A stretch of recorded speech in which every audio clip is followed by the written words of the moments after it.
Hello, my name is Kane. This is Castle Tutelage, your home defense network. The last couple of Sundays, I put out some weapon-mounted light videos, and there seems to be a discussion on. Well, the point of it was that a gun and its accessories are not always an option. It shouldn't be the first option. If there is a better tool, if there is a better tactic, um, then using a weapons mounted light, I think it should be used. Again, I am not opposed to a weapon mounted light. If you want to go out and tromp around like tromp around the home like Elmer Fudd looking for the rabbit, that is fine. That is your decision to go into an offensive stance with a handgun. That is your thing. I don't want to be. I don't want to have my first contact to be a face-to-face situation in that bump in the night that doesn't happen that often. And let me get to this. That bump in the night doesn't happen that often. It just doesn't. So to have a weapon system and accessory that is designed for that, if you specifically bought a weapons mounted light because you're going to be tromping around for the bump in the night, it doesn't happen that often. You are spending a lot of money, $250 on a light, $200, $400, up to $400 a year in training, 2 times a year. Most of the people are going to have to go in a hotel room to do that type of training. For me, it just isn't worth it for that bump in the night that just doesn't happen often. That first contact, I don't want it to be a weapons mounted light. I don't want it to be me pointing a gun at somebody.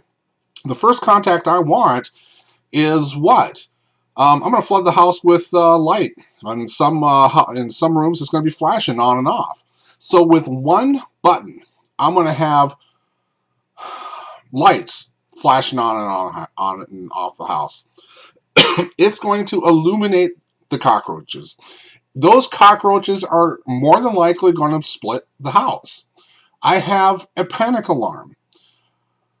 I press the button. I have 210 decibel alarms going off in a 2,000 square foot home.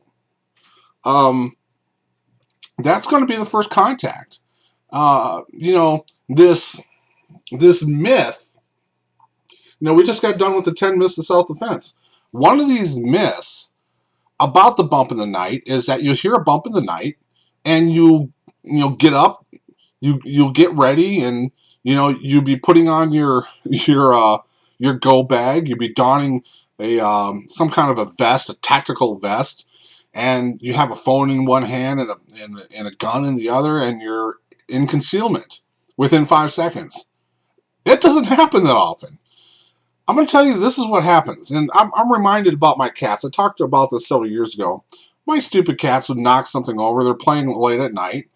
And you'll hear that when you're sleeping. You wake up, and the first thing you are asking yourself is what? Did I actually hear what I heard?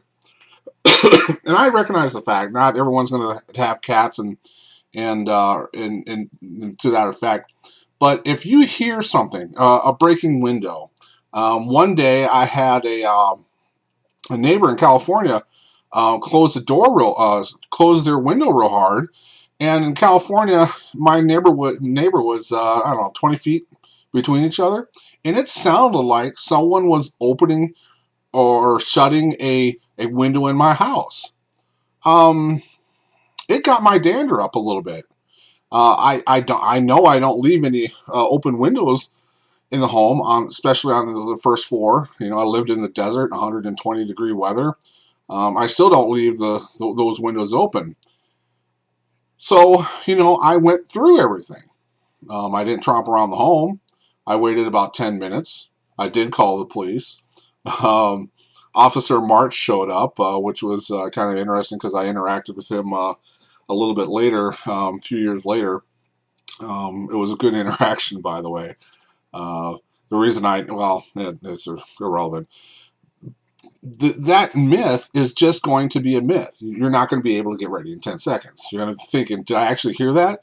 And if you work, you're going to say, well, you're going to be listening for it because Sometimes when you hear something at night, you don't want to fully wake because you're thinking to yourself, well, if you fully get awake, you're going to be up all night and you're going to have a whole crappy day at work.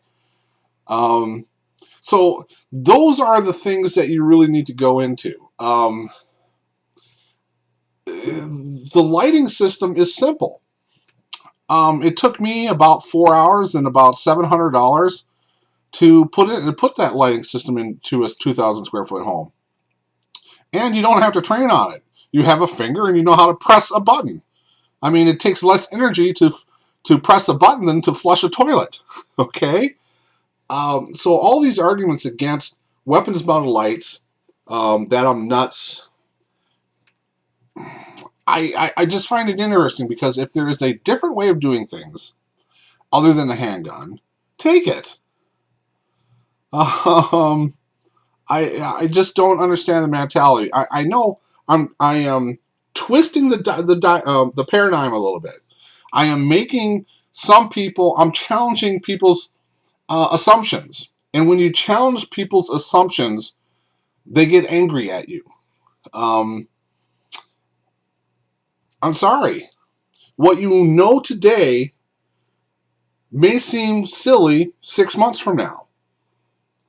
That old adage that I talk about often, the greatest obstacle to discovery isn't ignorance, but the illusion of knowledge. It boxes you into a paradigm where you cannot get out. I guess that's really all I have to say on that topic. Weapons model lights for that bump in the night, tromping around the home, becoming into an offensive stance with a defensive weapon is silly to me. Especially when all you have to do is press 2 buttons and you go from there. Yeah. My name is Kay and this is Castle Tutelage, your home defense network. I hope this helped.